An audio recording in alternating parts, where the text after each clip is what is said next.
Welcome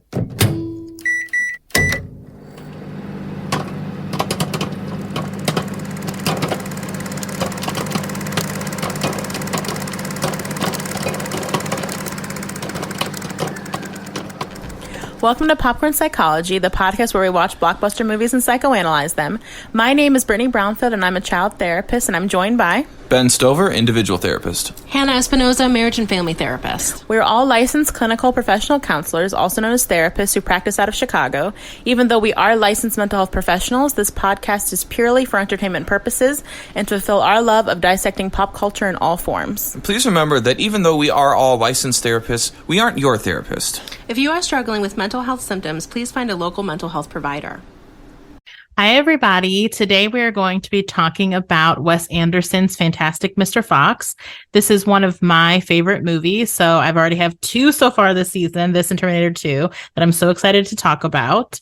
And so this episode, we will be focusing on narcissistic personality disorder and the family dynamics that we see within this movie affecting the whole Fox family. So that's Mr. Fox, Mrs. Fox, Ash, and the cousin Christopherson.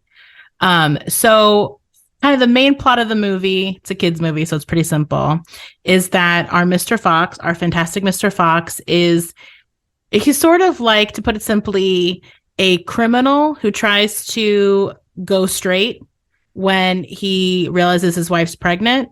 And then after 12 Fox years, 2 human years, he gets that itch to get back into the criminal lifestyle of stealing chickens and all that kind of stuff from local farmers.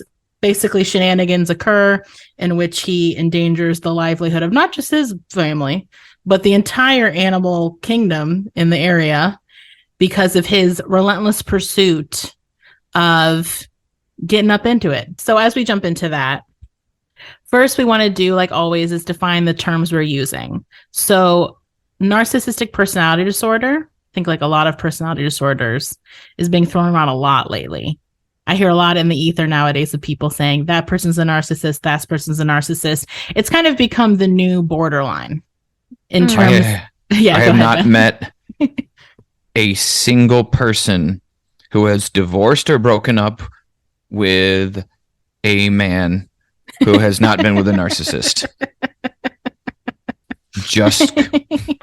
Just gonna put it out there.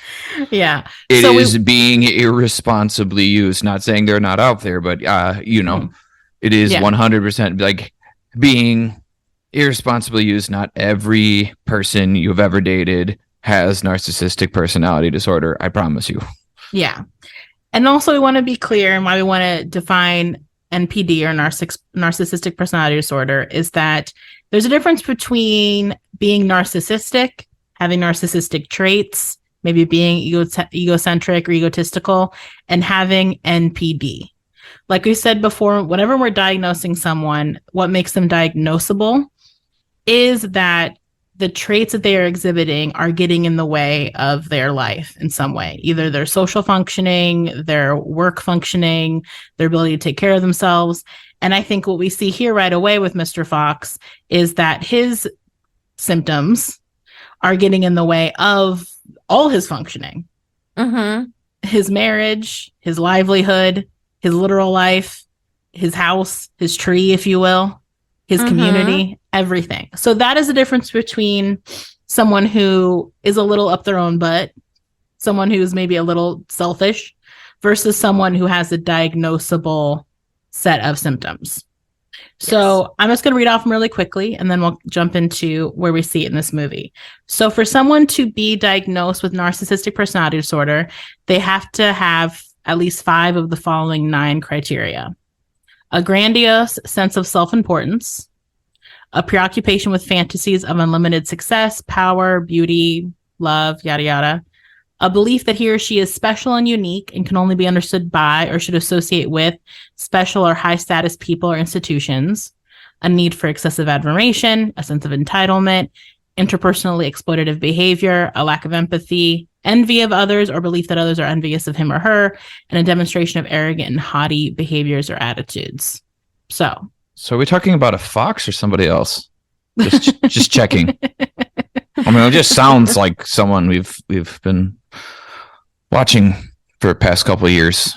Are you talking about someone who was also of the orange variety, like Mr. Fox? Just ironically enough, also like somebody in our comment section on one of our review pages seemed to think we were a fan of, which is incorrect.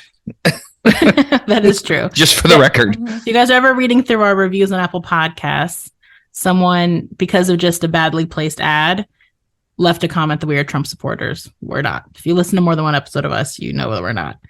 Yeah. So I would say we see almost all of these criteria, almost all of these symptoms with our lead character here, Mr. Fox. Yes. Yes. I mean, I think the first sense that comes to mind for me, and this is where he sort of almost self-diagnoses in the movie, is a need for excessive admiration. Mm-hmm. Absolutely. Yep. He definitely wants to be the most important person. And I think the most glaringly obvious moment where we saw that was when he interrupted Badger's speech. Despite Badger like hosting the entire town and trying to keep them safe. And then he just like completely ignores that's happening and like cuts him off and goes, yes, oh, it's my toast now. That was a big turning point for me. Mm-hmm. Yeah, I would say the amount of speeches he gives in the movie, period, during the worst case scenarios. You know what I don't want to do when I'm running for my life? Pause and listen to some jackass give a speech about how awesome he is. More than once. Yeah. And he kind of mentions that. Wait, Brittany, would you, given our episode we just did, if it were a super handsome, scummied up ranger from the north, would you listen to the speech? Hannah would. Look at that face. I'm assuming we're referring to Lord of the Rings. Yes. Do I have to pay attention to the content of the speech, or can I just stare at them and kind of zone out? Maybe no requirement. A little bit. I mean, because I would say he won't notice. Depends upon. I would say that go ahead, Hannah. His speeches are not as self-involved as every single thing that Mr. Fox has to say. Oh, 100% accurate. I mean, Aragorn is not narcissistic at all. No. Not even slightly. I'm not alluding that, just for a point of clarification, given that we talked about speeches so much in our last episode. We did too. You're right. I think it would be more like, now I'm trying to pull Lord of the Rings reference out of my ass. I think it'd be more like mid-battle if Aragorn was like, hold, time out. So, I'm just thinking about how cool it is that I'm king now, and like how good of a job we're already doing at this fight we're right now. And isn't that great? Let's raise a toast to that. And you'd be like, what the fuck are you talking about, dude? I've got a knife at my neck. So I think that is the energy. I feel like, because I think it's kind of that combination of difficulty with empathy, how all these symptoms kind of converge on each other. Yeah. Is an inability to read the room. That's what it looks like when you have kind of the grandiosity, the need for excessive admiration, on top of and the entitlement, on top of like empathy. When that stuff swirls together, that is someone who cannot read a room, even though they have the capacity to be charming, to maybe even be kind of like love bombing and that kind of stuff, to be, very complimentary and come off really well. They're kids to a point when it's obvious they can't read a room in these kind of situations, because these symptoms that get in the way, that are very self-involved, will overcompensate for the social intelligence that they're lacking, if that makes sense. Yeah. Yeah, they'll retreat into what they're good at, and the conversation will stay restricted to those topics regardless of what's going on. Or what they can project an image of being good at that they are unable to see is not necessarily real or appropriate, or both. Like, I even think, going back to that example you gave about interrupting Badger's speech, also his total inability to recognize how that would make Badger feel right? Someone who I think he would identify as a friend and a colleague, and how that would look to everybody else in the room, that he straight up cut him off and stole his speech. Yeah. That was bad. I think honestly, the one that was the other moment that he showed that like absolute like lack of awareness or recognizing the moment was when Christopherson and Ash were diving, and Ash tried so hard to get his attention, just doing normal kid things to, Dad, look at me, I'm gonna jump, look at me, I'm gonna jump, and kids just do that. They just want you to like pay attention to them and approve of something that they do for 5 seconds, and they'll move on. And he barely gave him an ounce of his attention, and then Christopherson came up and did the super awesome Olympic style dive with no splash, and all of a sudden Christopherson is the coolest person ever because Mr. Fox needs to be associated with the best people. Yeah. Which is that other symptom, right? Is this need to be associated with other people that you view as the same status as you or higher than you, because you should be higher with them. Well, they should be higher with you. Yeah. Well, meeting people that are on the same plane that you feel like you are on or should be on. Right. But remembering, like when we talk about narcissistic personality disorder, I think the part where people get lost with it and make mistakes is that what makes it a personality disorder is it doesn't have to be true. They don't have to be the actual best person at what they're doing. They just think they are and have an inability to see or be proven otherwise that they are not. Yeah. Certain people actually don't have the best words. They don't know all the words when they say, I have the best words. You are not actually amongst the company of people who perhaps write dictionaries. Or thesauruses for a living, or write academic papers. Yeah, I mean, I think that's where the kind of not break from reality, but just the sort of disconnect from what is true, like you were saying, that is pathological, right? Or that not really seeing what's actually happening, what's in front of you. And also, I think kind of piggybacking off that distinction you're making is that I think when we think of people who are narcissistic and when we call people that, like societally, I think it comes from this idea, at least this is how I receive it when people say that, is this idea that they are so into themselves, they're so egotistical in the sense that they think they're the shit and they're so uber confident. And I think what's so interesting when you actually work with someone who has NPD or someone who actually has it is that kind of tug of war of that kind of delusion of like, I am high status, I'm the best, but also needing constant reassurance that you are the best. So it's like you're so run by your ego, but your ego is also so fragile. So it's not this idea that I think people hold that you're like unshakably egotistical, that you think your shit don't stink and no one can tell you otherwise. There is a bit of that, but I think where I can find empathy for people struggling with NPD is that it's such a difficult place to be in internally, where your self-worth is so important and it's also so highly impacted by other people who are outside of your control, whether you want to admit that or not. Right. When where it separates from anxiety, right, where that is a conscious awareness, a thing where people who are anxious and eager to prove themselves as the best, like people who are high achievers, is people who are narcissistic don't do the effort usually to prove it. Like the difference between Mr. Fox and Christopherson is quite good at the things that he's doing. He actually does know karate. Yes. Right. And he's actually good at whack bat and all this stuff. He's a natural. He's a natural. and he actually is has natural. skills about it, but he doesn't go around talking about it or making that the point of conversation. He just does the things he does and then tries to relate to people on whatever level is happening around him, and even tries to build other people up. Mr. Fox makes no effort to build anybody up ever. Definitely not.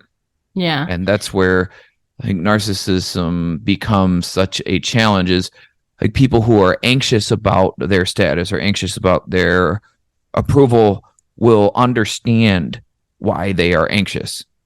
They will be trying to be better, and people who are narcissistic will expect you or someone else to see them and validate them where they are at. And it is such a difficult thing to have in your life, whether it's you living with it or others in your life living with it, because they don't see it at all.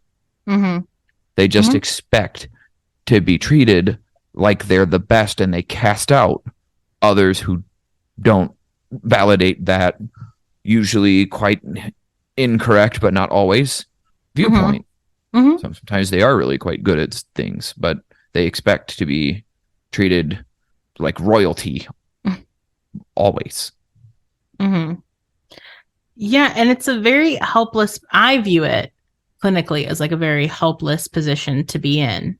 You know, I don't know if anyone with MPD would necessarily think of it that way, but it's always a helpless position to be in when you're dependent upon external validation. Yeah. Because you can't control that. You can pretend like you can. You can have the cognitive distortion that you can, but you can't actually do it. And so then you end up doing things like we see him. One of the very first scenes is he's reading his article in the paper. He's a published writer, a newspaper writer. And one of the first things he says, who's talking about it? What are they saying about it? Are your friends reading it? Why aren't they reading it? They should be reading it.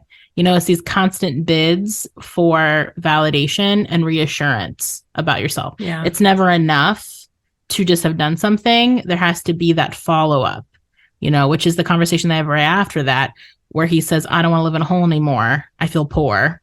And she says, but we're happy. And he's kind of like, does not compute. Yeah. Like, how could we be happy? How could we be happy? That's impossible. If we're being almost like, how could we be happy if we're being viewed as poor? Because that when he says, I feel poor, my assumption would be, if I dug deeper with him, is that eventually he would identify that he can be viewed as poor in the situation he's in. Right.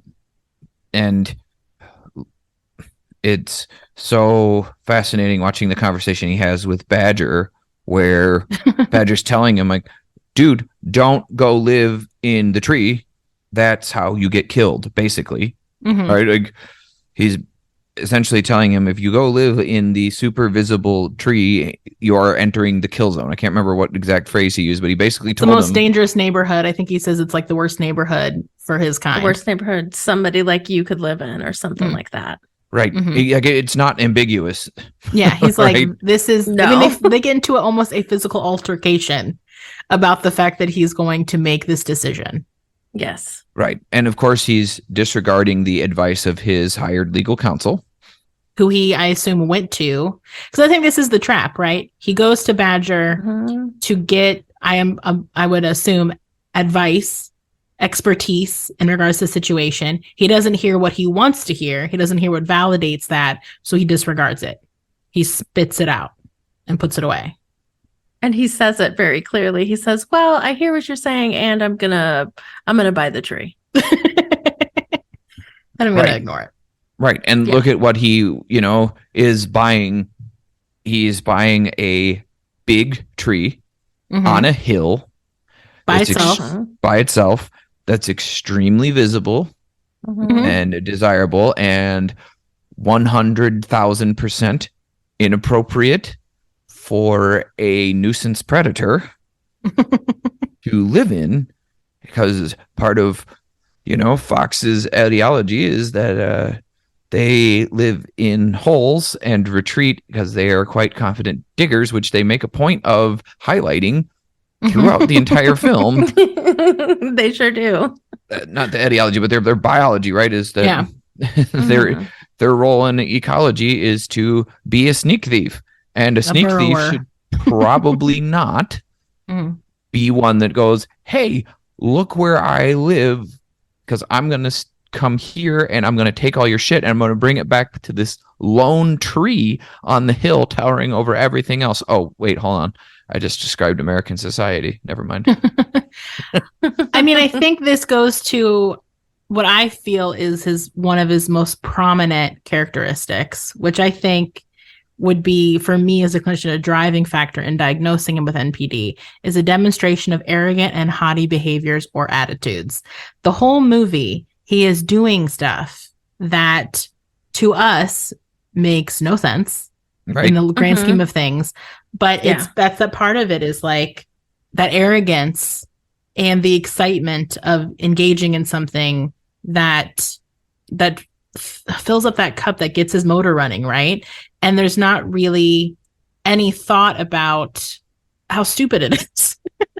Right. Well, I guess how dangerous it is. How dangerous it is, especially because his family will be living there. It's not like he's going to be living there by himself. His whole family will be there. Because I think all he's seeing is the temptation of being in proximity to those 3 farms. It's like he's being called back to the casino or something, or being called back to the gang he used to run with and do like petty crimes with. You know, it's almost like he wants to go back into his old life, and the temptation of that is too hard to manage, in combination with like the arrogance and haughty behaviors, like the inclination to engage in those. Like he doesn't have that thing that we have, which stops you and is like, I know that feels exciting, and I know that feels nostalgic, perhaps even, and it's adrenaline pumping, and it's no longer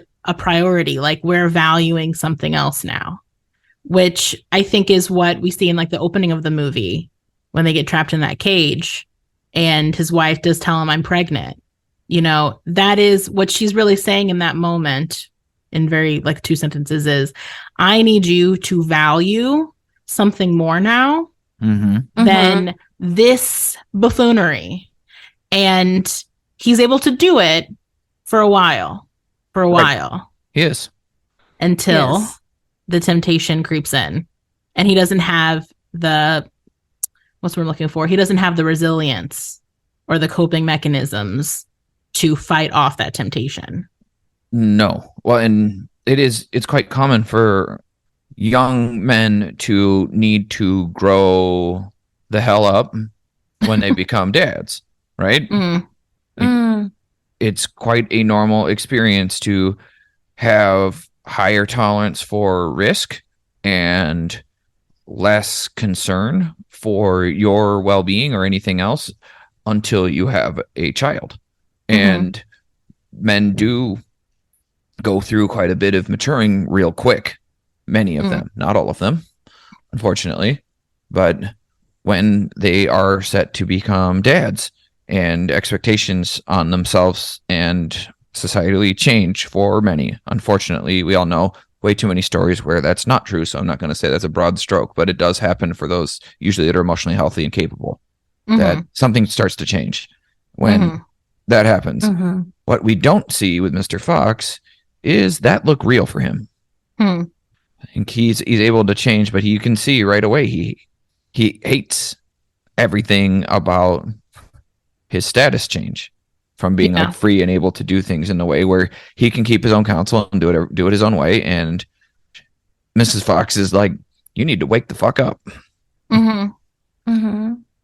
We're fine. We're happy here. We're happy. Everything's working. And it wasn't for him. Yeah, because I think what he's lacking is that intentional shift. You know, he feels more like someone who's doing a combination of like maybe white knuckling and denial of his needs, and or trying to get the same cup filled in a different way instead of trying a different cup entirely and coming to terms with that. Right, which is where, parenthood and fatherhood changes. I can't speak to what motherhood feels like. I've, watched it closely, but not been a mother and never will be. But being a dad, like, you feel something change in you. And nope, this little creature that I made is now more important than me, period. Mm-hmm. That's what usually happens. And I don't think that ever happened for Mr. Fox. Mm-hmm. People have to learn that I am not the most important thing in the universe anymore. And I think you're right. He's white knuckling that and resenting that, and then not getting his needs met, finding alternative ways to get attention. Like none of them are hitting. Mm-hmm. People aren't reading his column. He's a newspaper man now, but he always wanted to be a sneak thief again. Mm-hmm.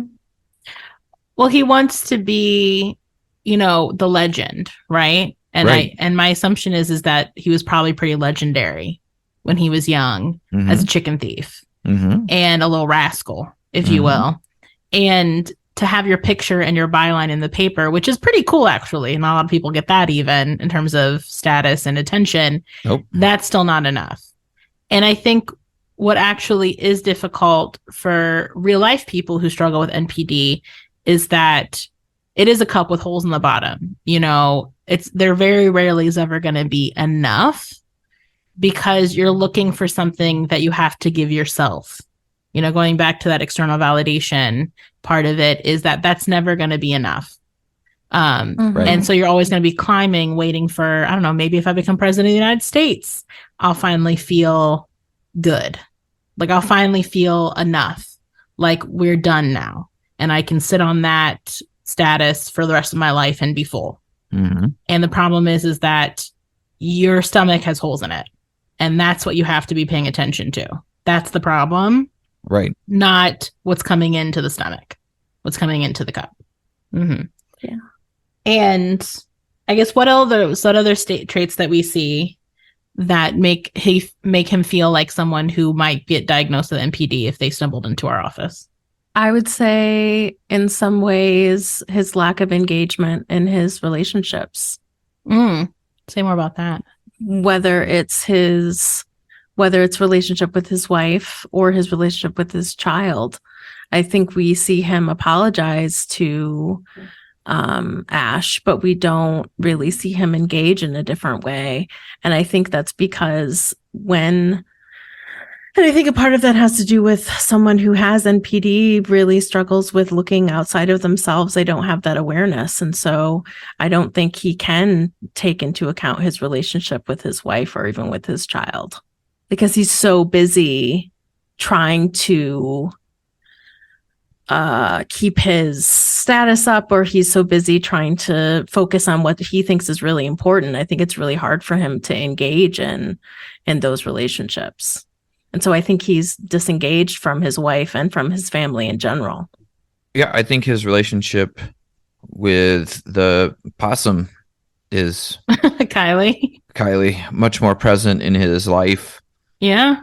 Than his relationship with his child or his spouse. I think you're right, Hannah. I feel like we're about to get into a bigger discussion on the family dynamics, so we're going to take a break here and be right back. Yeah, to kind of jump back into it, I think why he feels so connected to Kylie is that Kylie is his sidekick. Kylie is an arm that can do things on his behalf. Like they're never doing anything together that's for Kylie primarily. Kylie's really agreeable, very almost like submissive to Fox. Oh, yeah. Utterly submissive. He's a henchman. Yeah. He's a Charles Boyle to his Jake Peralta, if you wanted to get into Brooklyn Nine-Nine. He's a LeFou to He's Gaston. a LeFou. Yeah. Maybe this is a trend, right? Not that Jake Peralta's not a narcissist, but for everyone like that, there can be this little like sidekick, right? Because Kylie isn't demanding anything of Fox that he can't give him, Yeah. And I think that's what's hard about, I think what's really interesting about his dynamic with his wife, Mrs. Fox, is she does seem like shut down a little bit.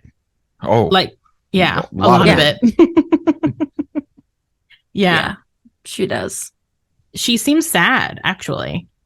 Yeah, Mm-hmm. she does seem sad. yeah, she's definitely withdrawn and sad and shut down from pretty much everything. Mm-hmm. She's Well, and having a partner. partner who is constantly doing what they want Mm-hmm. without regard to anything that has to do with your relationship or with what you want. I mean, the fact that they would have gotten away with what they were doing in the opening scene if he wouldn't have been so interested in, oh, look, it's a fox trap. And then he tries, and then because he can't stop himself, they end up getting caught. Mm-hmm. Which he starts monologuing about and describing and invalidating her entire point. Yeah. Mm-hmm.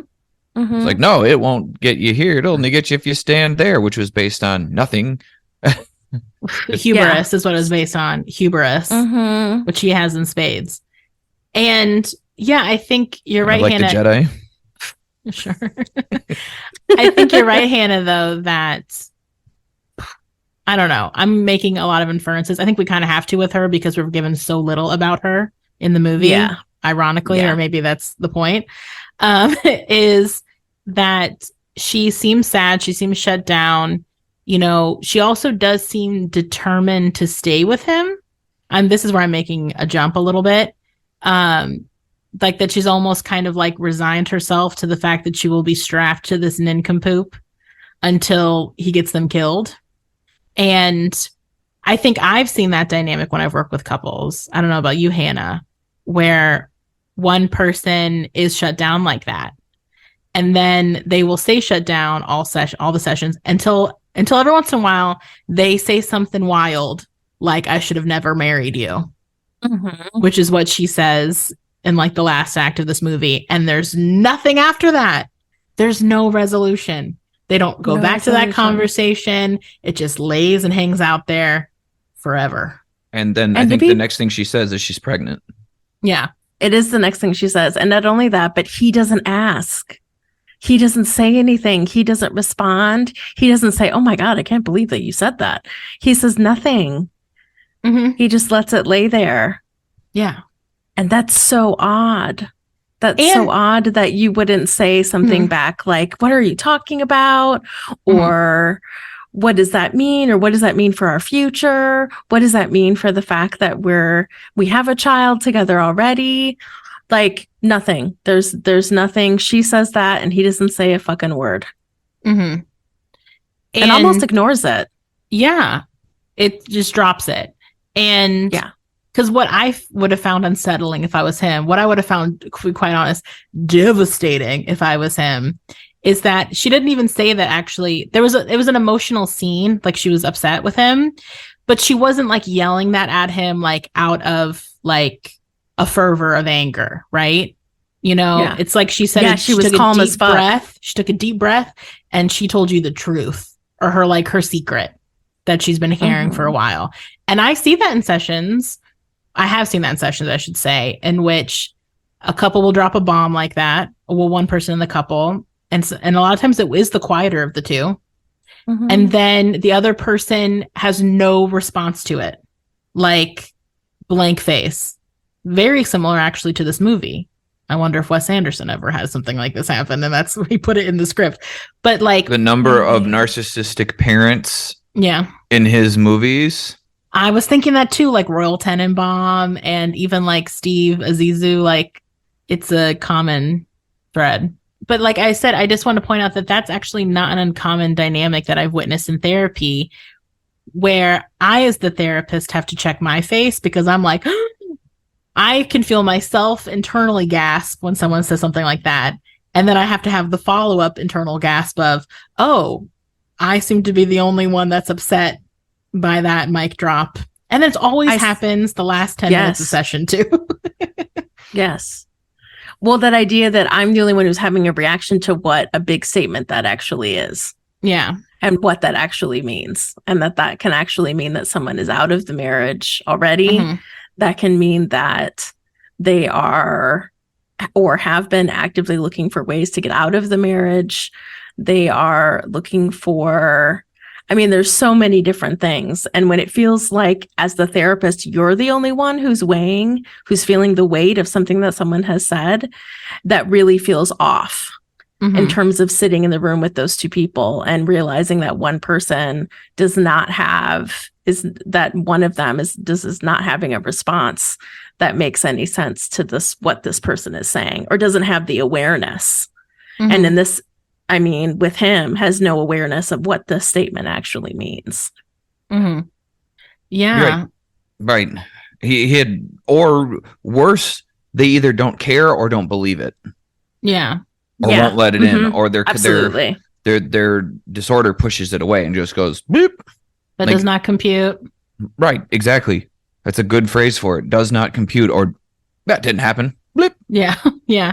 And sometimes our job as a therapist is to verbalize our reaction responsibly, appropriately to that. So sometimes I've been the one who says, like, I felt something when that was said. That made me feel anxious or, sad, or that took my breath away. You know what I mean? Like, I'm always, obviously you don't want to be too dramatic about it because you don't want your emotions to be that in the room as a therapist. Yeah. But I think it can be helpful to self-disclose in those ways to bring awareness of how shut down the system has become, that they're not even feeling the emotionality that would be appropriate to some of the things being said in session. And I've said to clients too, like, my heart's racing, or like, that made me feel sad. Like I even said, like, I had to hold in a gasp. And then I watched, and it didn't seem like there was any impact happening to two of you. Can we talk about that? Can we get into that? Yep. I think sometimes I'll say, I'll say to the partner who says that, I'll say, what do you mean by that? Tell us more about that. I want to hear more about what you're talking about. I want to hear more about what that means to you when you say that. Yeah. Yeah. And that's what part of the whole techniques that you can use in couples therapy is it's like, I heard you, Hannah, when you said always have that reaction, because it's your job to unbalance the dynamic. If you just get sucked into the dynamic that the couple has, it's not helpful. It's your job to form an unbalance in the situation, to draw attention to how many things aren't working for one part of it. And having that kind of reaction that someone may or may not get from their partner, especially if there's issues with NPD involved, they might not have... The partner might not have had anybody acknowledge their feelings in quite a long time. And to have somebody validate that would be extraordinarily meaningful and powerful to help them feel like they can escape the gaslighting that is certainly happening on a day-to-day, moment-to-moment basis, and the chronic invalidation that someone like Mrs. Fox would be getting of, she can say something that heinous to him and he's just going to be like, or no reaction whatsoever. Yeah. Because I think, if I'm remembering right, that's one of the scenes where they zoom in on his face again and he just is like making absolutely no reaction, stone-faced. It's a very flat emotional part of that scene, which is why it feels so like the air, like, it, to me as the viewer, it's like the air gets sucked out of the room, but their faces aren't doing that. And I think why someone like Mrs. Fox would say something that devastating and arguably cruel, right? Even though she seems like a very understanding, empathetic, kind person, when you see her interacting with everybody else, is when you're in a dynamic where someone is so insular and so egocentric and so loud with how they live, sometimes you feel like the only way you can be heard is by saying something that cutting, that definitive. It's almost like acting out, but in a very quiet way. And if I were to work with them, that would be where my brain would go with, is like, why is that the only way we feel like we can be heard by him, is if we say something that is catastrophic. And even then he doesn't listen. and then we shut down, and then we just keep on keeping on. We focus on our kids, we focus on the household we're in, we focus on our paintings, and we try to just keep us going from one moment to the next because nothing works. Defeated is kind of our energy, just defeated. It's either that or they start gearing themselves up by just finally letting out the intense feelings that they have, the truth, as a means to see, even when I tell you the truth, you don't care, as a means of empowerment to start gearing themselves up to finally leave. Yeah, I've seen both. And, leaving, what does become like the motivation to leave too is if the parent, like in Mrs. Fox's position, starts to notice the impact of Mr. Fox, that parent, on their child, which we do see in this movie in terms of how Ash is growing into his sense of self as a reaction to his father's narcissism. And so common concept with people who struggle with NPD is that, like we've kind of been saying, is like everyone in their life can just become like an extension of them in their mind. All roads lead back to them, all roads lead out from them, right? And so how that happens with children, and you see this a ton in Royal Tenenbaums, the other Wes Anderson movie, right? That maybe we'll do someday down the road, is, your kids, their primary role is how they reflect you and how they decrease or increase your status as viewed by other people. And so kind of as you brought up earlier, Ash, God bless him, because he's my favorite character in this movie, does not do that for Fox, right? For Mr. Fox. And we're already seeing at like 10-ish, I think he's like 9 or 10 is my guess. And you can already I got a middle school vibe from him for sure. Like, with the chemistry lab, actually, that's more like middle school. You're right. Well, and the dating, the interactions with girls, and like not at all like getting it, but wanting to, that's like a pretty 12-year-old kind of thing. Yeah. So he's around 11, 12, and how he already is judging himself based on how he aligns with his father's self-image, specifically wanting so goddamn bad to be an athlete. Yes. Yes, he does want to be a little athlete, and he is not. At least not that kind, right? Like there's lots of sports to play, but when your dad is exactly, like, if your parent was just like the best at this particular sport and you want to be one of those stories so that you can be good enough like your dad, that you're just so good at what is it? Smash ball? Is that what they call it? Whack bat. It's like cricket, kind of.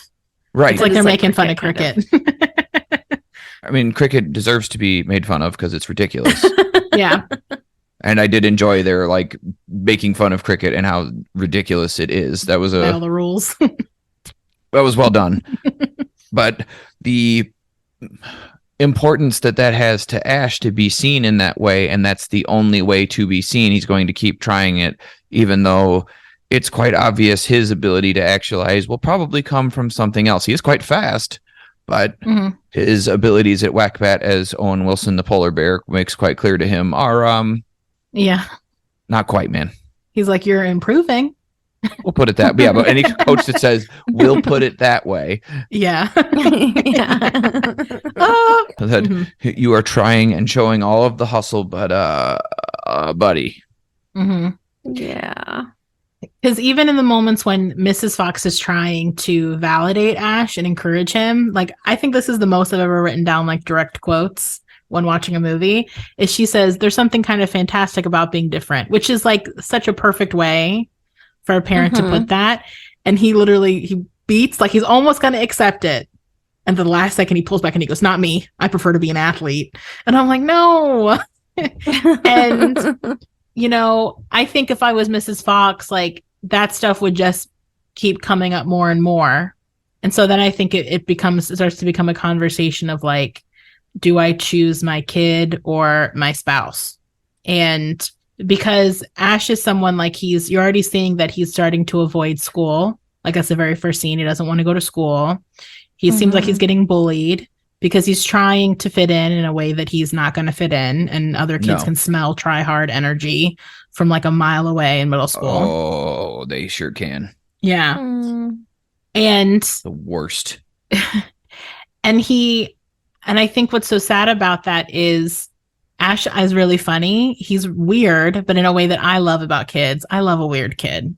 A kid who wears a cape to school. Like I feel like that's classic. And a sack on his head. Weird kid behavior. And I mean that with all of the love in my heart. And he's tenacious. Like he has all these positive strengths. And what sucks for a kid like him in his situation and being raised by a parent with NPD is that he can't see any of that because it's not aligning with the image that he feels like he needs. Because it's not even just like, I want to impress my dad. Like, it's not like that trope of like, I just want to win the scoring touchdown. So my dad, like, I think what people don't understand is like, for kids, like that gets tied to an essential need, which is validation, love, very necessary basic needs stuff. So it's not even just I want to please my dad. It's connected to deep, deep shit, And I would imagine here, I think something that told me everything I need to know about Mr. Fox and Ash is in the very first scene when Ash is trying to say something. He's not really saying it well because he's just trying to get out of school, which is something to be curious about if you're a parent. And he spits on the ground, which I think, and just kind of like being odd. And his dad just goes, he's different. But he says it in a way of like, I won't get him. He's weird. Like almost like not giving up on him, but, not attempting to understand his son, kind of writing him off as different with no curiosity about what that means and no interest to get closer to that. It's like he's figured out who Ash is, who Ash can't be. And that's the long and the short of it. And so I would imagine that he does not, well, we kind of said it with the diving scene, but he does not give Ash attention. He does not validate Ash for who Ash actually is. And so how can Ash not be pissed off, irritable all the time, probably sad most of the time, insecure, and then, chasing after his dad's affection? Yeah, he can't because it's tied to safety, particularly like that age group. He hasn't started to really enter his own identity just yet. He's still quite dependent. And that I want to score that winning touchdown to get my dad's approval would probably emerge in a couple years, but not yet. At this phase, that kind of helpless doping around, following your dad, like trying to tag along and just be seen and do whatever it takes to just be seen and noticed is pretty on the nose behavior that you would see from someone with a more narcissistic type parent, that you're constantly going through life hearing so much about their exploits that you don't have the opportunity to formulate your own identity because it's not being encouraged. It's not being recognized.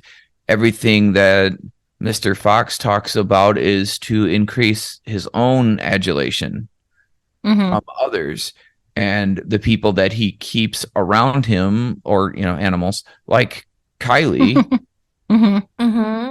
are people that validate who he was in what specific modes he could be the best in or be that legend. And that doesn't leave a lot of space for him to talk with Ash about who Ash is or the things Ash likes to do. It can result in little offhanded comments like, are you wearing a cape? What's happening here? Why are you like this? Very just like combative almost. Or shaming. Antagonistic. Yeah.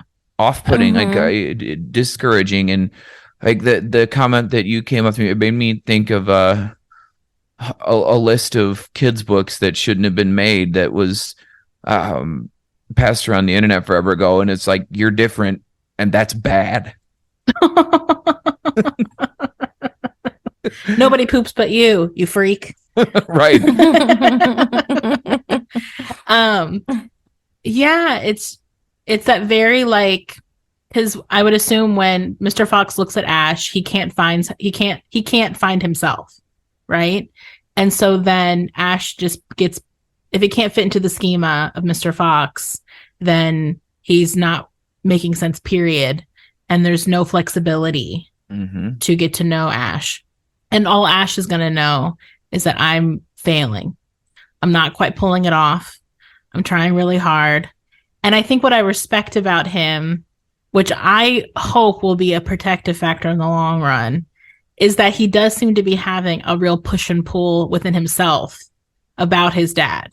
And what I mean by that is there's these moments when he so clearly wants his dad's adoration and is trying so hard, like when he's like jogging after the coach takes him out of the whack bat scrimmage. And he's like, come on. And then at the same time, he seems so pissed off at his dad. You know, like the energy he gives him during that morning conversation at the very beginning, he doesn't seem psyched to be engaging with his father, right? He spits on the ground and basically has a real fuck off look on his face.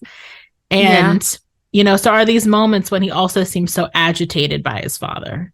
And I think that can be a really confusing feeling that when I work with adults who were raised by parents who just weren't well equipped to be parents, there's still that internal struggle. Inside them are two wolves, if you will. One of them that wants to please their parent still, and one of them that's so pissed off at their parent, and not being able to really reconcile those two very discrepant experiences.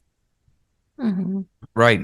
And remembering that like the stress on the family unit that we see is that everybody is trying to reach actualization.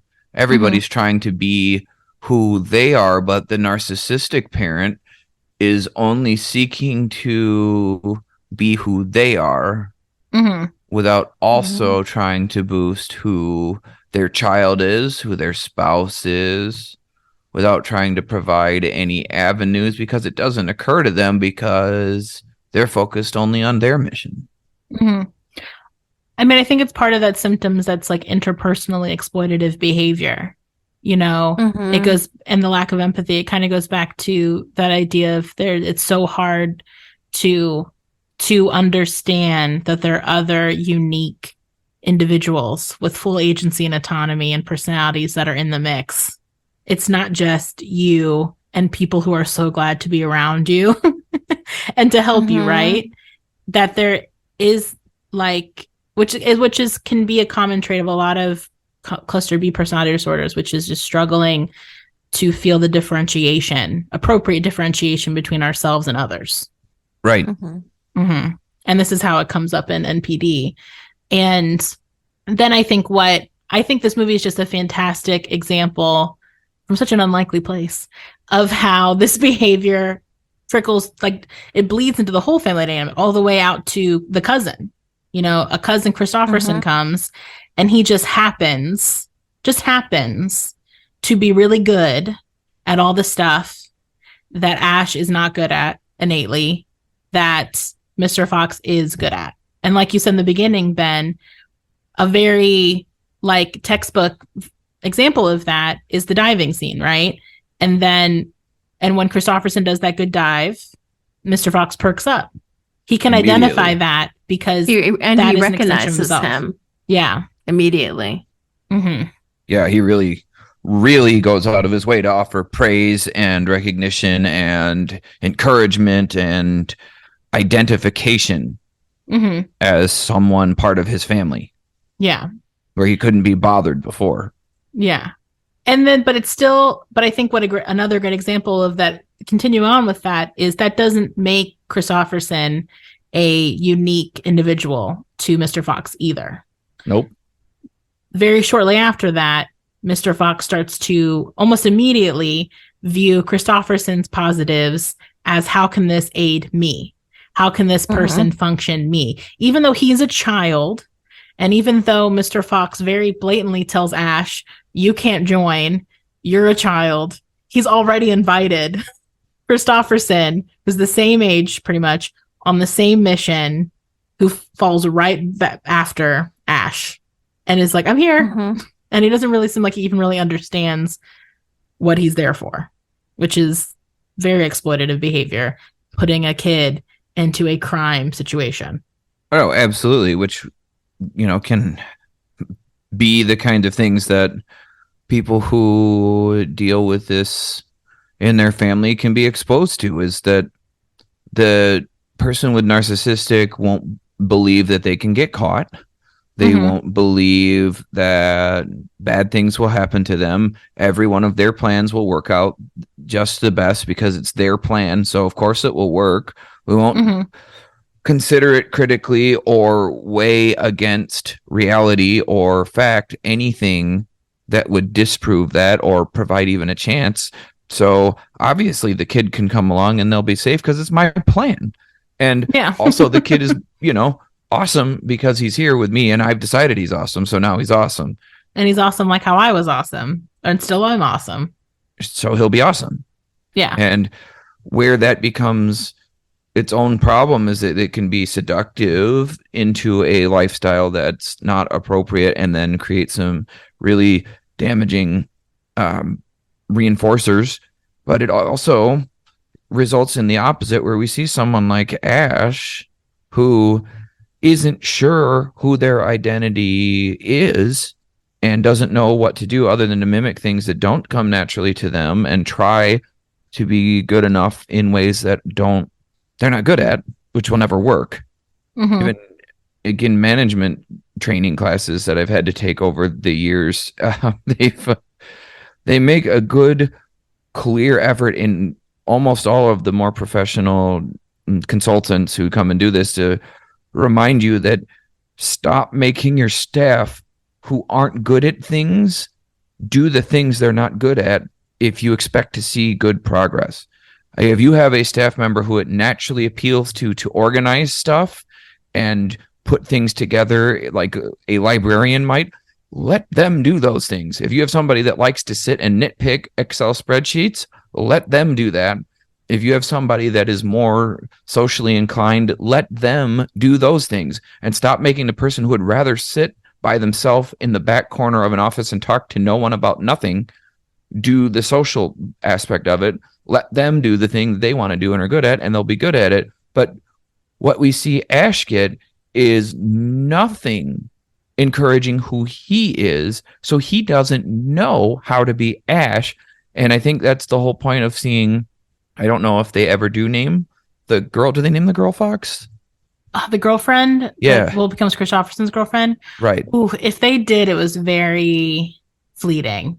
Right. But you see that like he doesn't know how to be himself because nobody talks to him about what he likes. It's all in reference to how they reinforce dad's narrative about dad. Nobody talks to the fox about what the fox like, or nobody talks about him about what he likes. So he doesn't know how to talk to other people from a standpoint of confidence. He just doesn't know what to do in social settings at all. And we had talked off mic about, is there neuroatypical stuff going on here? And I just don't think there's enough information. And what we do have, we see that there's no effort to validate his identity and provide any room for him to grow at his age, at his rate, in his way, which is really important for a middle school kid, that they be given some opportunity to establish themselves as a unique and different person than those in their family system, that they're either alike or dislike from those, but they can have space to grow who they are so that they know how to operate themselves in social settings where dad's not around, like school. Yeah, because he says that line later in the movie. Oh, her name's Agnes. Agnes. Because he goes, I looked her up. Because he said, was I rude to Agnes? Later in the movie, when she's talking to Christopherson and he basically tells her to buzz off.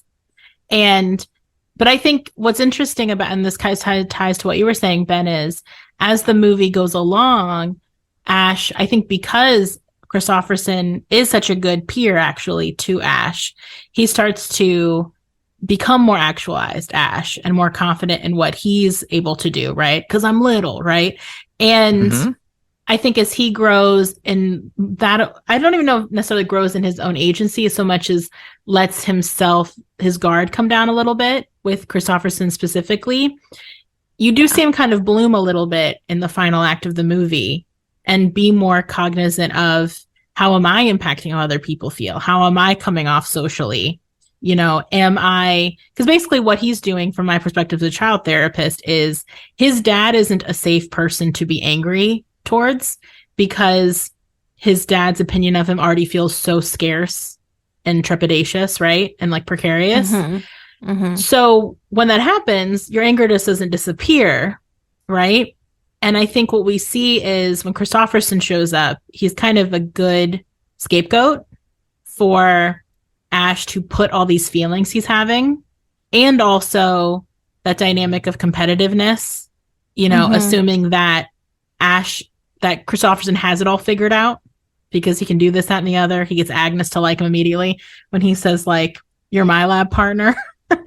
When she says, you're disloyal. You're disloyal. You are disloyal. Yeah. Why is your cousin such a wedge sandwich? I don't know if I lost my train of thought just then, but basically that he's just kind of coming awake because realizing Kristofferson can be a peer, can be a confidant, and doesn't have to be competition, I think is such a moving dynamic, because I think what's also probably really hard for Ash is that he's an only child for the time being, right?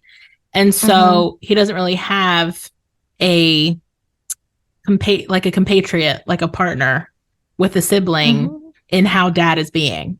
So he only really has himself to reflect upon about why dad treats him like this. Like even in Succession, which is a show about a super narcissistic parent, the siblings kind of have each other, even though they're very antagonistic towards each other. They also do still have each other to kind of be like, dad's a dick, right? Yeah, dad is a dick, and he dicked us over in the following ways. Whereas I think what Ash suffers some, and maybe he just gets that a little bit with Kristofferson, is, that perspective that he lacks. But remember, dad scored 4 touchdowns. Yeah. It's a good comparison. Mm-hmm. Mm-hmm. And seeing the way those two interact, that's a really good comparison. I like that. I think that for those of us who grew up in the 90s, and as soon as Saturday morning cartoons were over, Love and Marriage turned on. Oh God, can you imagine watching that show, Married with Children, as an adult who does therapy now? No. Yikes. No, I haven't gone back. Like, Modern Family is hard enough. Oh. Although, but they that show is so brilliantly done that they like stay in the whimsical pocket and is a little more PC of characters than I feel like you get to see a little bit of a grown up Bundy in and not have to suffer through like the yeah and growing up in Midwestern factory towns and such, like we all kind of did, of like no thanks, man. One more thing I just wanted to touch upon, probably because he's my favorite, before we take another break and go to treatment, is, when you do have kids that are competing for the attention of one parental figure, it does cut down empathy, which, I think what feels when I'm watching this as a therapist, what feels so shocking about Ash is how, and they pointed out, like his mom clocks him every time he does it, is how inconsiderate and insensitive and mean, actually, he's being towards Kristofferson, about Kristofferson's dad, and about Kristofferson's situation, being sick. And one, I think that's part of being very young and still having just not having enough abstract thinking to kind of go farther with how shitty that is, right? Just not having the emotional intelligence to do that at that age. And then two, I think it is part of being like competitive like that, is it makes you kind of ruthless. And if Kristofferson already has so many of the traits that Ash wants so desperately, then he can handle a little dent here and there by my shittiness, you know? And why I think it's so telling of Ash as a product of the environment he's in is that when Kristofferson does get upset in that one scene and he cries, you know, Ash gives as much as he can in that moment, which is he does a little parallel play with him, which is I will turn on my train. We will not talk about what's going on, but I will turn on my train and I'll be with you and try to cheer you up using something that cheers me up. So it is a token of validation and empathy in that moment. And I think it's as far as Ash is capable of, because Kristofferson must be such a triggering entity for Ash in that household, that to really fall in love with Kristofferson like everybody else is too upsetting for Ash. It's that scarcity mindset. You know, Kristofferson's coming for something I desperately need. I have to get ahead of him. And so I guess that's just part of what I want to point out, because I think that can happen a lot with siblings too, that are raised by a parent like this, is that they can't really rely on each other the way that you want them to because of that scarcity that can come from what their parent is providing to them. All right. Anything else we want to say about narcissism, this movie, the family dynamic, before we move on to treatment? I just think I really want to put out there before we move on that I think it's important that we acknowledge how difficult it is for children to grow up in a house like that and to deal with it on an ongoing basis. And that there is a difference between parents that have like a degree of narcissism to their personality or high ego, and parents that can't see the achievements of their children, can't make space for others, can't, because of the nature of their disability. So I don't want everybody to hear, like, who had a parent who's engaged or active in the community or does things, to think that their parent is narcissistic or that other things were more important than them, even if sometimes it felt that way. It doesn't always mean that, but that this is a good example of how profound the disorder can be, of how out of touch. Yeah. And what the impact on family members look like. And I just want to take a second to acknowledge, for anybody who's listening who may have that it's really hard. It's really hard, and it probably did make things really hard for you growing up, and it probably did make things harder to connect, like you see Ashley, because nobody's reinforcing who you are. And that doesn't mean something's wrong with you, even if somebody diagnosed that it's okay to have some recognition that we are the product of the life that we've lived, and that's not always a diagnosis. Yeah, I mean, I think that's great to point out. And I've worked with people, like adults, who were raised by a parent with a personality disorder like this, and there can be deep fear that they also have a diagnosis, which sometimes they do. And my job is to not make them feel like a demon for having it, right? And sometimes when I work with those people, it's almost like there's so much anxiety. It's like not self-fulfilling prophecy, but it's like their confirmation bias. Like they are so anxious that they are like their parent, that they will tell me how they're like their parent. And then sometimes my job is to be like, you know, you were raised by them. So there's a chance that you have just learned some of these things, but that's bothering you. But the fact that it's bothering you, you're bringing it up to me, you're in my office talking about it, you recognize how it came up in your parent and how awful that was. That suggests to me that you probably don't, and that you may struggle with behaviors like that because you were taught that's how you get validation, that's how you get respect, that's how you treat other people. You know, it's all learned. It's like manners. It's like those are the manners of your household, unfortunately. And if you can recognize that those aren't working for you, you're already ahead of the game. You're already farther than your parent ever got. And we can work with that. Right. And also it's acknowledging that it's one of those things that whenever I say it, and I've said this before on the podcast, is that it's so deeply personal, and also it's not about you at all. Like the way that your parent engaged with you had nothing to do with you as an individual. You were just the kid that was there when it happened. And also creating that separation of, you know, the way your parent treated you has nothing to do with you actually. It has everything to do with you, and also nothing to do with you as an individual. in terms of Right. your value or your personality or the kind of person you are. I think what feels hard about it can both be validating, but also so difficult about receiving that message is acknowledging that I could have changed you out for any other kid, and there's a good chance you've been treated exactly the same, and that hurts too in its own different way, because Sure then does. you have to accept that you weren't special, you weren't unique to your parent, which is heart-wrenching. Right. And if we can get through that together, then we can get to the next step, which is now you have the freedom to be whoever you want. And my job is to help you get there. And it totally unmarried from your parent and their opinion of you, and whether you even want them in your life, if they're still in your life at the time you're seeing me.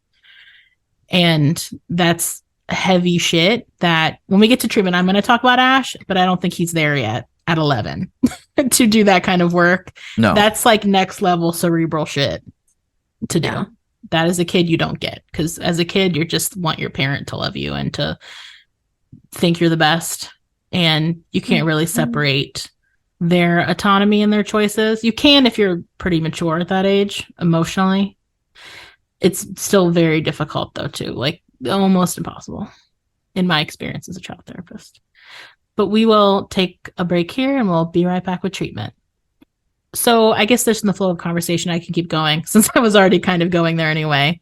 In that, if I was to work with a kid like Ash, and I've worked with many kids like Ash actually, is I think where I would start with him, I think he'd come into my office because of the school stuff. He's not going to class, or he's getting into fights. He seems like a kid who would fight back potentially at some point, and then he'd have to go to therapy because he was, as a consequence of school, right? Or because he wasn't going to school, or being a conduct kid, being a behavioral issue, right? And I love kids like that. I love working with kids like that. I feel like I respect their fire in them, and that they fight back, right? Like they're having a hard time.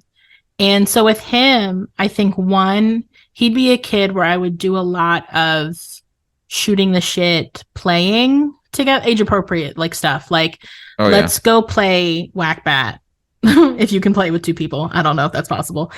Or like swing the whack, like I will throw the whack, like the acorn at each other, and we'll take turns, like, hitting it. We'll go on walks together. We'll chit chat and get to know each other while we do physical stuff together, while we do things together. Because he seems like a kid that energetically might need that. You know what I mean? Like just needs space to kind of move and not be confined in my office. And then I think when you do that with kids, it gives them a chance to think about therapy differently. The therapy is not just like sitting across from an adult awkwardly staring at each other and like telling all your secrets, that it can be hanging out kind of. And that I am because also what I'm doing in those moments is I'm demonstrating to him how interested I am in him. That, like I want to do this stuff with you, and I want to get to know you. And also when I've worked with kids like this, they can be very, very defensive of their parents. So if I came in swinging and I was like, your dad sounds like a dick, or like or even just saying something much age appropriate, which is, it sounds like your dad maybe isn't really showing you that he loves you. Or it sounds like your dad kind of can be a jerk sometimes, huh? I could see a kid like Ash, if I did that too early, tell me to go fuck myself. He would do the spitting in my office and say, I'm never going back there again. She's, was mean about my dad. Like, because he's still bought into this idea that his dad is the best, right? Yeah. And that he just needs to figure out there's something wrong with him. Right. And he needs to figure out what that is, and then he can be the best too, and then be pleasing to his father, right? So I would have to be very careful about how I talked about his dad, and that I was very neutral or even like positive about his dad to certain degrees, right? I wouldn't want to like fully reinforce the dynamic, but I think I've talked about this before, but as a child therapist, there can be a lot, or even a therapist in general, there can be a lot of pressure put on therapists to like talk about the big issue immediately. And if you're ignoring it, then you're delaying progress. And I think he's a good example of if I would probably see immediately what the quote unquote problem was, right? Yeah. He's the way he is. And I might not approach that for months because if I push it, it'll blow up. And I would be my fault as a therapist. So it would have to be something where maybe eventually he says something offhanded about his dad, in a disparaging way. Mm-hmm. And then I would just practice very tentative curiosity about that. Oh, really? Huh.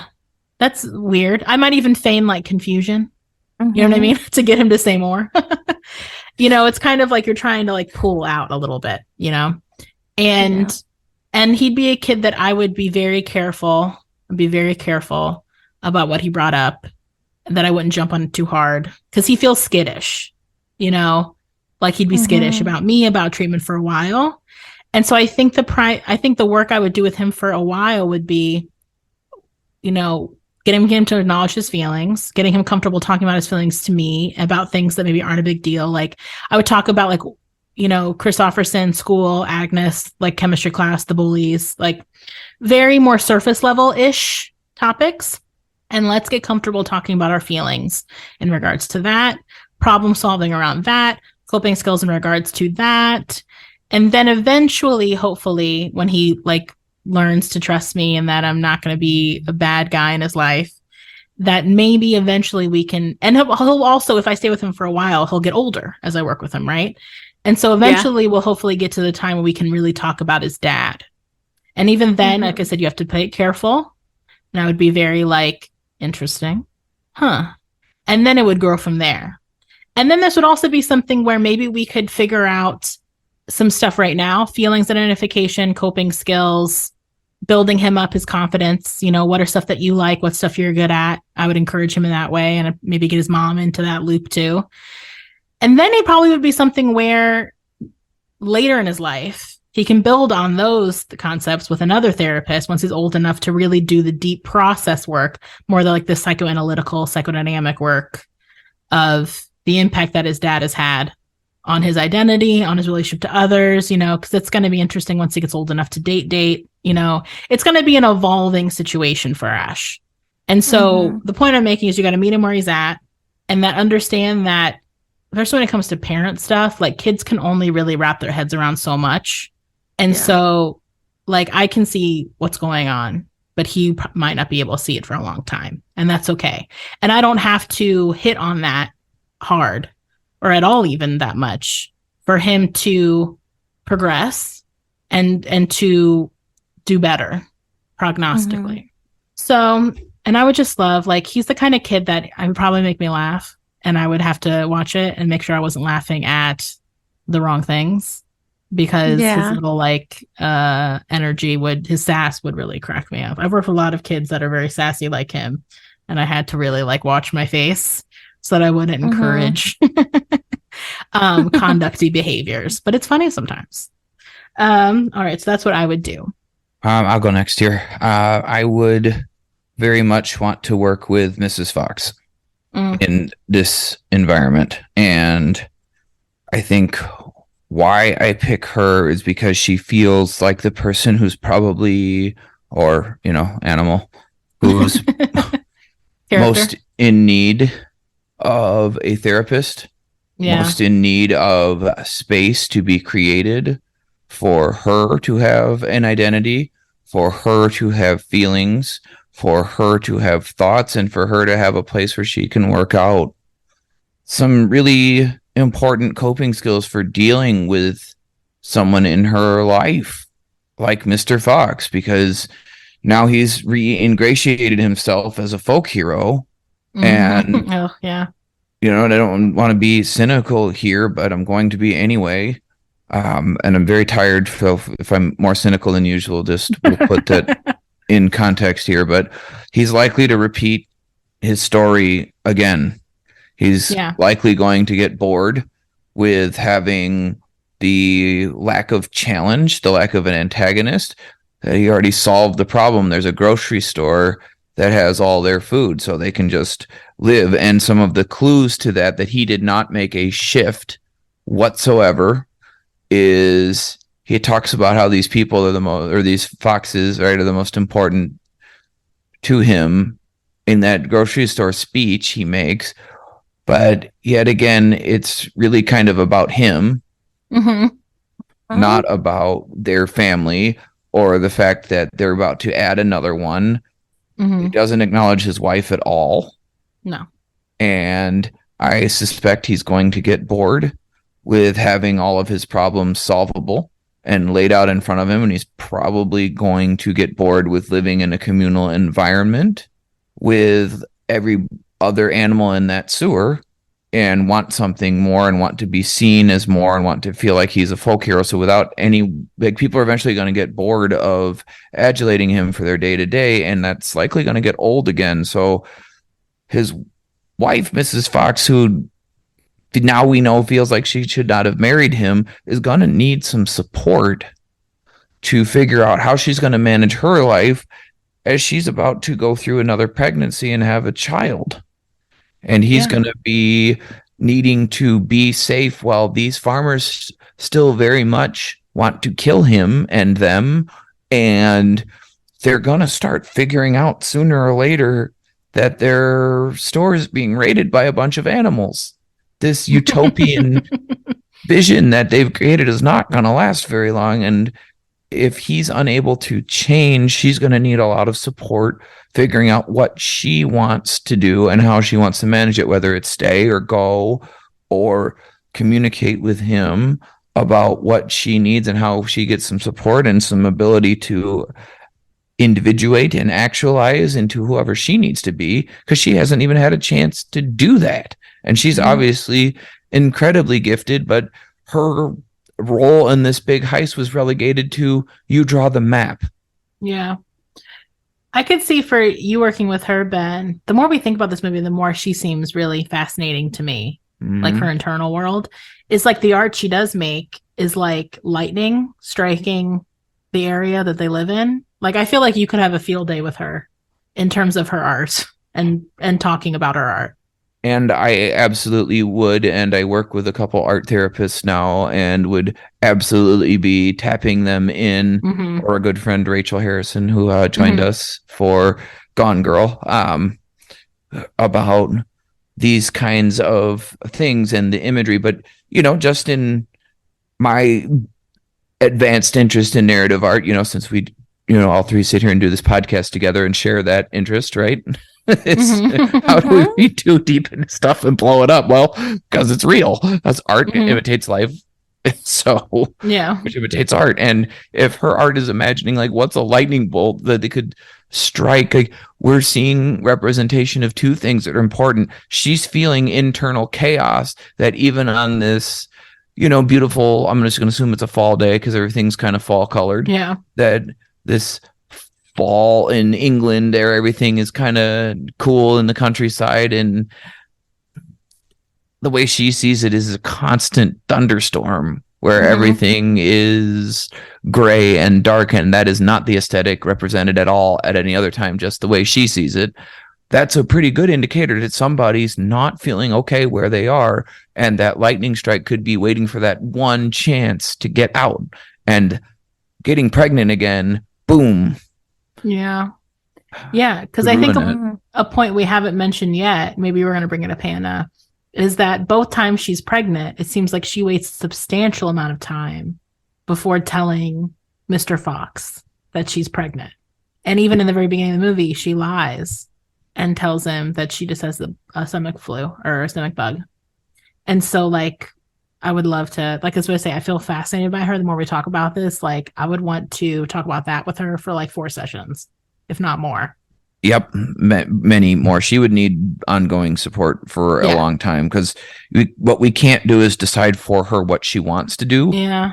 And many people decide not to leave, and not saying that you have to, but there needs to be some significant re-strategizing, rebalancing, and figuring out how she carves out time for her own existence and makes him get on board with it by setting boundaries. So my therapy with her would be all around boundary setting, encouragement, support, and self-actualization, rather than dictating, because I can't dictate for her what she's going to choose, what she wants to choose. And it's inappropriate for therapists to do that, even if it seems like every bit of media is like, get rid of these narcissists in your life. Like, well, hold on. Mm-hmm. We don't get to choose that for the client. If the client wants that, okay, let's follow that path wherever it goes. But we don't know where she's at. So we have to create space for her to be able to decide what's going to be right for her and then help her enact whatever plan it is in the best way that we can to help her feel like her needs are going to get met somehow. Mm-hmm. So that's why I would pick her. I think she needs an ally and an advocate and a space. And I think that's all I have to say about that. All right, Hannah. Okay. So I was thinking about what it would be like to do couples therapy with Mr. Fox and Mrs. Fox. And I think Ben's made it pretty clear that Mrs. Fox would need her own individual therapy. Mm-hmm. No doubt, and and also would be suggested for him needing his own individual therapy. But I think what makes me think about all of this is how important it is. And I know I talk about this a lot on the podcast, but how important it is to assess the relationship in a couple of different ways when you're doing an intake with a couple. And so one way would be seeing them together. I would see them together, see how they interact with each other. And from all the things that we've already seen, we kind of see that he ignores her. We kind of see that they're not engaged with each other, or that he certainly is not engaging with her. I would imagine there's some stonewalling going on. I would imagine that there would be this would be a couple that would come in and sit down and not look at each other. They would talk at you about each other. They would talk at me about each other as if the other person wasn't there. Mm-hmm. And so that would be one pretty big red flag of whether or not this relationship, whether or not I can do the work I need to do with them, with the relationship. So then the second part of doing this, the intake with the couple, is where I see them each individually. And this would be one of those times where I would not only trying to get a lot of information about how they grew up, what their growing up was like, what they saw relationships look like, what they're bringing to their relationship, but also be able to check in with them about how invested are they in doing the work that we have to do. And I think that he would just lie to my face, to be perfectly honest. I think that he would say that he was there because he wanted to have a better relationship with his wife. And I think that he would be totally full of shit. And so that's how I would see him kind of reacting. I would see him really saying, well, my wife really wanted to do this. We're having our second child, blah, blah, blah. He would really want to say, I think he would know the things to say to me. And I think when I met with her, I would be able to see how disengaged she really is, and how I don't know that I would, after the kind of intake that I feel like I would have with them, not only as a couple, but also individually, I don't know that I would recommend them to continue to work with me. Because I think that too much individual work would need to be done. And also, I don't know that once that individual work is done, that they would be together. Yeah. Because I think a hurdle yeah. I mean, even just based on what Ben said, what Ben was talking about in terms of Mrs. Fox, like, it just really feels like this would be one of those instances where one person comes in and says, yeah, that they're willing to do the work. Like, he says that, but then she comes in and she's like, a friend told me to see a therapist. I don't really know what I'm doing here. I feel like it was a really big mistake to be married to him. I feel like we're having a second child, and I feel like we should just have the second child. Like, there might be a lot of, I mean, who knows? Like, I'm just, of course, making up all this stuff of what I think she might say, but who knows what she might be coming in and being like, I'm totally not interested in working on this at all, but we thought that this would help. And we thought that this could do something. And they also, I would imagine, they also would be a couple who would come in at the last minute and really want me to be the one to tell them that they can't be together, versus them coming to their own conclusion of that in themselves. I also feel like with Mr. Fox, he would really be pushing for a solution to things. He would be very solution focused. about, well, what's going to work, what's going to change, what are we going to do? And that's really not how couples works. We do a lot more of teaching them how to communicate with each other, understanding each other, understanding where the other person is coming from. And that once we figure out some of those things, then sometimes solution comes to other problems. But a lot of times it's really just figuring out how to communicate with each other. And since their communication is so stifled because of his NPD, it would be really hard for that to all of a sudden be something that changes without a lot of individual work. Yeah. And so I think that that's what I would want to do.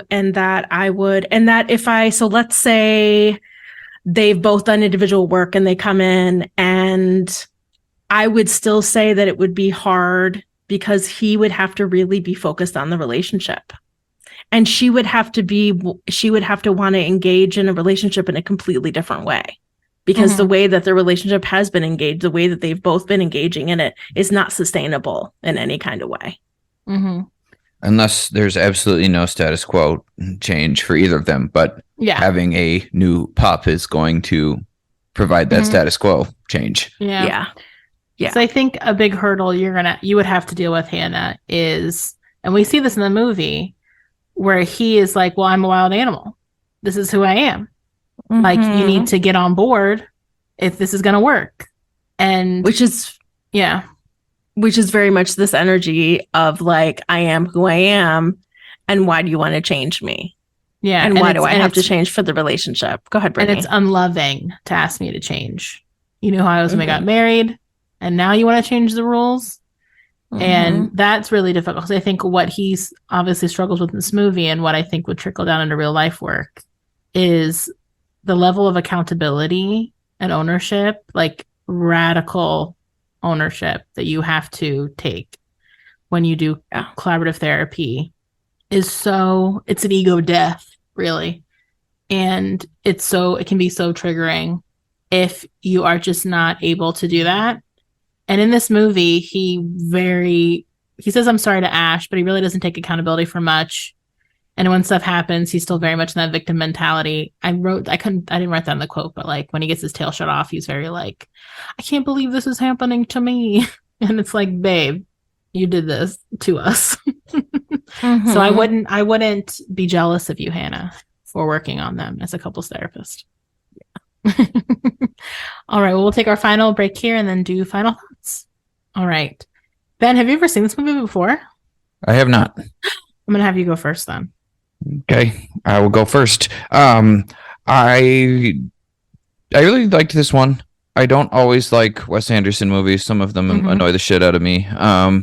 This one I liked, and I really appreciated the humor of it and the way they would work very adult things into a child's story, and that Wes Anderson can't help himself and to paint stories of like rampant narcissistic parents and adults who are being painted in their true lights through the eyes of children and how it impacts the children. I think he's very good at that. And children are frequently told much more honestly, I think, in his stories than a lot of other directors ever do. So despite some of his movies I don't enjoy. I think it's probably largely because I watched Life Aquatic first, and it was totally different than I was expecting it to be, and just like upset me at how dry it was. And I was like, I thought this was couldn't get funny. the feel for it. I could not. But I might be willing to revisit that later. But I think this one is really good. I think it's an interesting example, I think, of how important it is to keep in mind what kind of a parent a child has before you diagnose them with anything, and what kind of life they live. Because it'd be very unsurprising for someone to take a look at someone like Ash and be like, oh, well, he doesn't get social interactions well, he makes weird eye contact, he has limited range of interests, and he only sort of gets it. And he's probably on the spectrum. And I would flat refuse to just willy-nilly provide that label to anyone, but especially not this kid, of like, hold on, well, let's see what's going on. And I think this movie did a good job of showing that. Watching him and Christopherson interact and then try like both to follow dad around kind of made me laugh because I was like, look, it's what Tim Drake and Dick Grayson would go through if they ever got together and we're trying to figure out who they are in relation to Daddy Batman. Another self-involved person. Just a little. Yeah, it's hard. But not necessarily narcissistic personality disorder. Self-involved has aspects of elevated narcissism, yes, but not necessarily like so willing to self-destroy everything like Mr. Fox is. Like, there's some profound differences, but watching like how would Robin turn into Nightwing is kind of when you were talking about watching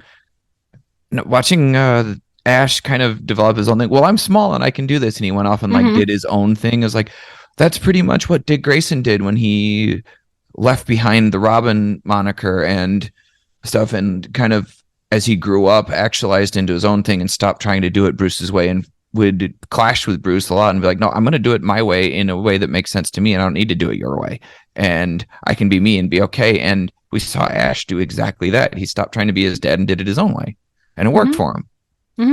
So I liked this one. I sat down and watched it with my child, at least part of it, and she wanted to watch the rest, which is she's like, wait, what happened in the part I didn't see? And that's, she won't do that with everything. So I'm going to sit down with her and watch the rest. And I think I would watch this one again if I were to use the Hannah rating system. Yes. You should also try Isle of Dogs as well, which is his other movie that's similar to this. And I think would be okay for Ava to watch. Because there's a lot of dogs that are not treated well, but I don't think you see anything that I think would like really upset her as a 5-year-old. Yeah. Well, Disney kills everybody's parents, so I think that's true. She's seen more brutal things than that if you've watched Lion King. All right. She loves the Lion Guard, so we've watched the shit out of anything lion related. That's the current kick. Oh, cute. I'm just glad it's not the sequels of Little Mermaid anymore, where we have to watch her mom get run over by a pirate ship of humans anymore. Disney. They need a therapist department because they all have parental issues or something. Yeah, I don't remember that was 2 or 3, but like whichever Ariel's beginning, they just like straight up have a boat, like a ship, just runs over her mom, and that's why King Triton hates humans so much, is because mom got run over by a boat. That's fucking crazy. And the movie crazy. Was terrible. Yeah, it's one of those made for DVD, right? Made to featuring VHS. Sally Field. Oh, Sally. I mean, get that check, I guess, girl, but at what cost? All right. Hannah, what are your thoughts? I like this movie. I've watched it a couple times. I just I really like Ash a lot, and I like Christopherson, and I think they're really cute, and I love how they say cuss instead of using cuss words. And that was funny. That part really that part really cracked me up. So I like this movie, even though I don't like Mr. Fox very much. No. At all. I do like this movie, and I will definitely watch it again. It's on Disney Plus for anyone who has not watched it yet and has listened to this whole episode without watching it. Like I said, I love this movie. It's my favorite Wes Anderson movie, surprisingly. I also find Mr. Fox to be very unlikable. I like this movie because it feels like fall, and it's very like cozy like that. I also just love the way that Wes Anderson filtered his sensibility into a kid's movie, like the saying cuss. There's a really funny master cut, super cut of all the times they say cuss in the movie that I would recommend everyone check out on YouTube if they can find it. Because saying like cluster cuss and what the cuss did you just say to me? Like, it's so funny and stupid in a way that always makes me laugh. And Bill Murray doing it is very funny. So I will watch this movie a bajillion times more. I'm really glad that it's on Disney Plus, and hopefully will stay there forever. Yeah, but I would highly recommend it. And also, yeah, like I said before, Jason Schwartzman doing anything in a Wes Anderson movie really gets my goat. So I think that's a big part of why Ash works for me. And I like a spunky kid. So with that, we will sign off there. As always, find us on Facebook, Instagram, and TikTok at Popcorn Psychology. Twitter at popcorn_psych. You can always support us via Patreon. The link is in our bio. If you are a $50 or more patron, you get to pick the topic and movie of an episode we do. But if you are any kind of patron, you get access to our early and edited episodes. So if you would like early access, check that out. If you would like merch, you can find on tpublic.com. You can look for us there. And as always, if you want to message us directly, you can find us at popcornpsychology@gmail.com. And please rate and review us wherever you listen to podcasts. It really helps us out. It's the best way for new people to find us. And we always enjoy reading the reviews, especially when they're nice. So nice reviews are welcome. And, have a cussing good day.